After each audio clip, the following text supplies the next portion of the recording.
सीधे चलते हैं। प्रधानमंत्री का रूस दौरा भारत की विदेश नीति का अहम पहलू है। ये सीधे दृश्य आ रहे हैं। प्रधानमंत्री पहुंच चुके हैं। इस बार एक बार बता दें, प्रधानमंत्री बनने के बाद, एक बार फिर से प्रधानमंत्री बनने के बाद नरेंद्र मोदी ने परंपरा को एक तरह से नज़रअंदाज किया है। रूस को द्विपक्षीय यात्रा के लिए पहला राष्ट्र चुना है। परंपरा के अनुसार नए प्रधानमंत्री पड़ोसी मुल्कों का दौरा करते हैं। 2014 में प्रधानमंत्री मोदी भूटान गए थे, 2019 में श्रीलंका, मालदीव गए थे। हालांकि हाल की इटली में जो यात्रा की थी वो मल्टीलैटरल मीटिंग के दायरे में है, लेकिन ये पहली द्विपक्षीय यात्रा है। तीसरी बार प्रधानमंत्री बनने के बाद जो रूस का चयन हुआ है, ये अपने आप में बहुत ही एक महत्वपूर्ण संकेत है हमारी विदेश नीति का। तो यात्रा का समय भी बहुत अहम है। आपको बता दें, इसी दौरान अमेरिका में 32 देशों के नेटो यानी नॉर्थ अटलांटिक ट्रीटी ऑर्गेनाइजेशन की भी बैठक हो रही है 9 से 11 जुलाई को, जो कि रूस के खिलाफ एक सामरिक गठजोड़ है।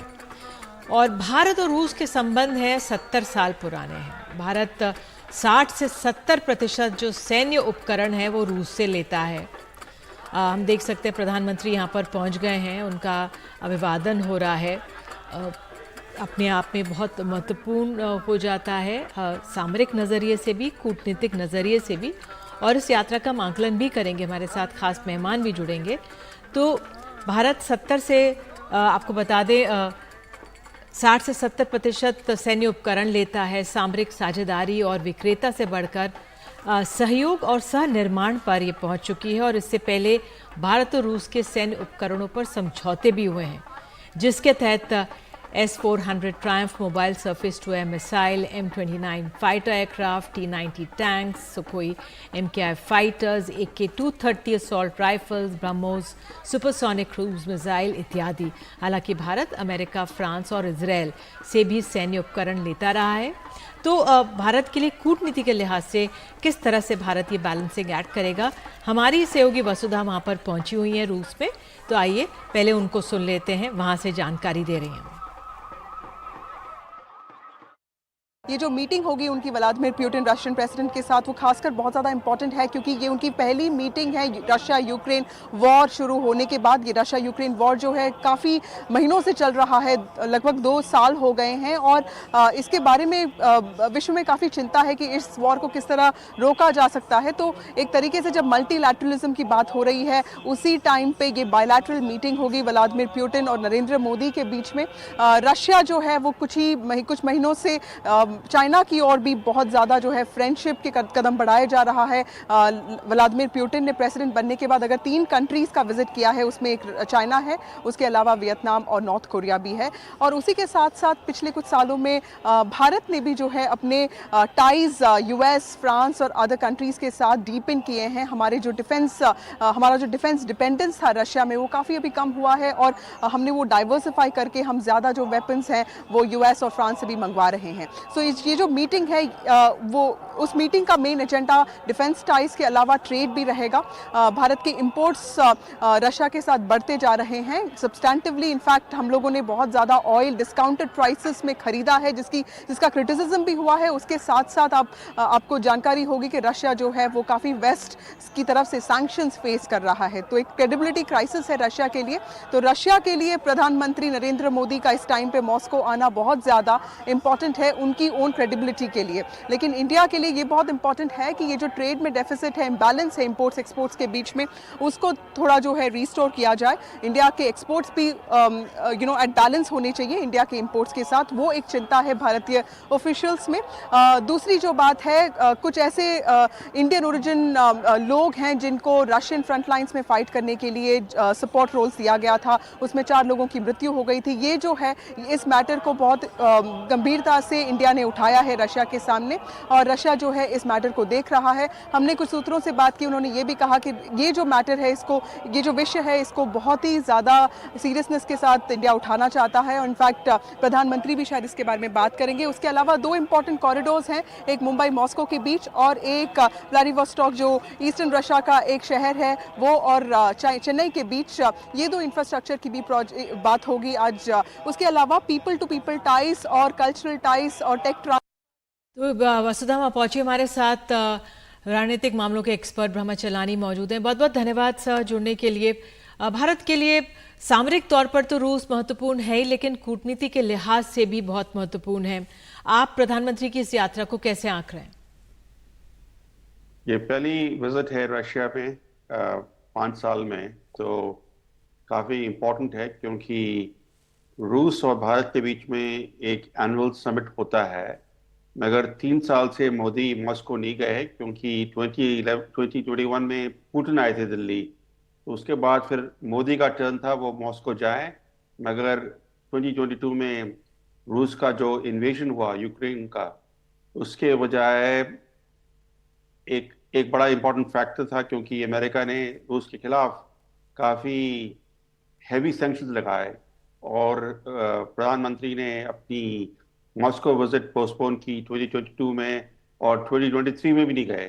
तो 3 साल के बाद ये एनुअल समिट हो रहा है और रूस भारत के लिए बहुत ही इम्पोर्टेंट है क्योंकि ये जो रिश्ता है रूस के साथ, ये रिश्ता बना 1971 में जब बांग्लादेश का इंडिपेंडेंस हुआ।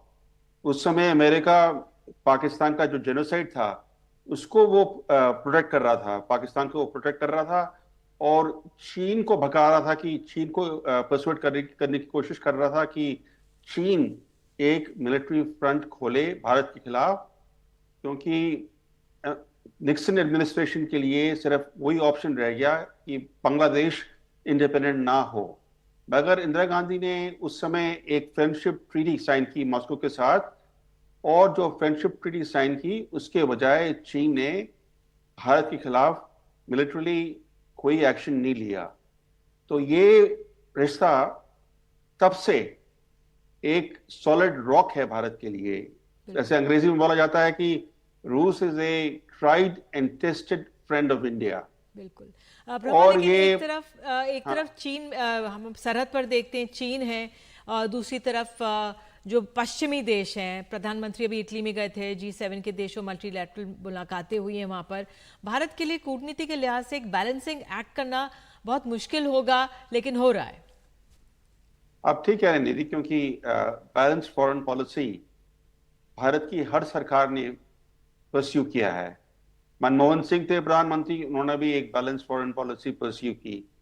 और रूस एक कंट्री है जिसके बारे में भारत में एक कंसेंसस है कि रूस के साथ अच्छे रिश्ते बनाना भारत के नेशनल सिक्योरिटी के लिए बहुत ही इंपॉर्टेंट है। किस तरह से ये बैलेंसिंग किया जाए, ये एक चैलेंज रहता है हमेशा के लिए, क्योंकि स्पेशली जब से रूस का यूक्रेन के खिलाफ अग्रेशन हुआ, तब से ये बैलेंसिंग का जो चैलेंज है वो और अक्यूट हो गया। मगर जो वेस्टर्न सैंक्शंस लगे हैं रूस के खिलाफ, उन सैंक्शन से रूस पर कोई ठोस असर नहीं पड़ा है, क्योंकि जो इकोनॉमिक कोलैप्स वेस्ट चाह रहा था, इकोनॉमिक कोलैप्स तो हुआ नहीं है, बल्कि रशियन इकोनॉमी ठीक चल रही है और ना तो रूस इंटरनेशनली आइसोलेटेड है। तो ये चैलेंज भारत के लिए कि किस तरह से ये बैलेंस रखे अपने विदेश नीति में, ये चैलेंज हमेशा ही एक इम्पोर्टेंट संक्षेप में टेस्ट ब्रह्मा है। क्या निकल कर आएगा इस मुलाकात से? भारत के पक्ष में क्या निकल सकता है? रूस ना केवल मिलिट्री एरिया में इंपॉर्टेंट है, मगर स्ट्रेटेजिक एरिया में भी बहुत इंपॉर्टेंट है। वेस्टर्न पॉलिसी के बजाय रूस चीन की तरफ जा रहा है, तो इस तरह का अलाइनमेंट रोकना भारत के हितों के लिए बहुत ही इंपॉर्टेंट है। तो मोदी का इस समय मॉस्को में होना इंपॉर्टेंट है, क्योंकि भारत अपना जो ट्रेडिशनल फ्रेंडशिप रीअफर्म करके रूस को मनाने की कोशिश करेगा कि चीन के साथ वो रिश्ते ना बनाए, इस तरह के गहरे रिश्ते, जिससे कि भारत के हितों पर असर पड़े। और दूसरी बात है कि सिर्फ इंडिया एक देश है दुनिया में जो यूक्रेन के युद्ध को रोक सकता है, क्योंकि दोनों साइड के लिए इंडिया एक्सेप्टेबल है, रूस के लिए एक्सेप्टेबल है और अमेरिका के लिए भी एक्सेप्टेबल है। तो मोदी को कोशिश करनी पड़ेगी कि एक तरह से कुछ तरीके से ये युद्ध में सीज फायर हो। बिल्कुल बिल्कुल।